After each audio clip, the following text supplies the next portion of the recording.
जयतु भारतम जयतु संस्कृतम सर्वे नमो नमः। क्या आप जानते हैं श्रावण मास की पूर्णिमा से पहले या उसके आसपास सभी शिक्षण संस्थाओं में निर्देश होता है कि संस्कृत सप्ताह मनाएं। क्या मनाएं? संस्कृत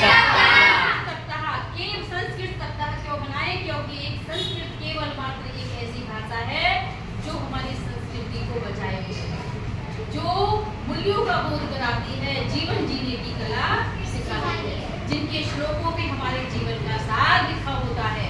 केवल एक ऐसी भाषा है जिसे वैज्ञानिकों ने भी मान्यता प्रदान कर दी है कि ये कंप्यूटर की भाषा बन सकती है।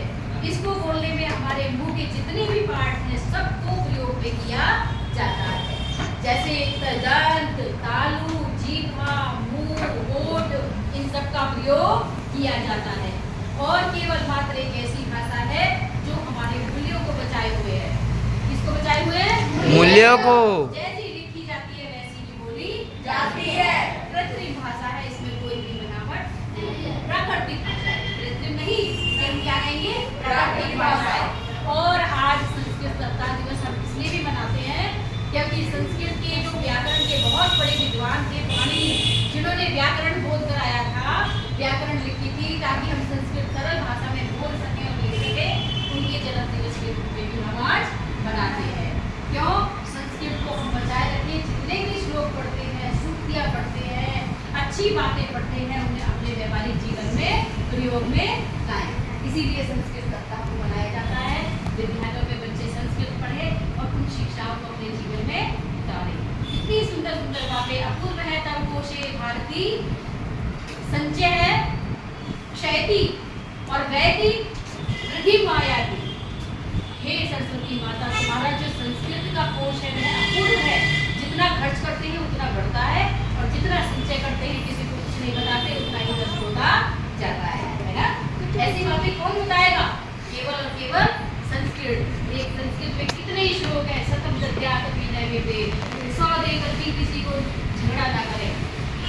100 देकर मतलब 100 का बहुत नुकसान उठाकर भी किसी से झगड़ा ना करे। ये कारणे बिना कलम करोति स मूर्ख है। जो बिना कारण के किसी से झगड़ा करते हैं, लड़ाई करते हैं, वह मूर्ख होते हैं।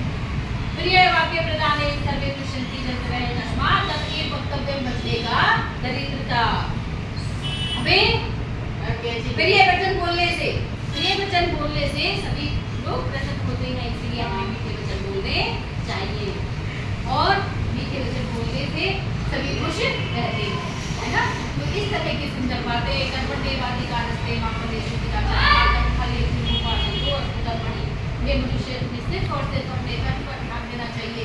ये सब हमारे वेद, उपनिषद, हमारे धार्मिक ग्रंथ जितने भी हैं किस वहाँ कौन सी भाषा में है? संस्कृत है। हम अपने धार्मिक त्योहारों से परिचित होते हैं तो केवल और केवल मात्र संस्कृत भाषा के द्वारा। तो हमें संस्कृत पढ़नी चाहिए और लिखनी चाहिए और उसमें अपनी रुचि रखनी चाहिए। ठीक है?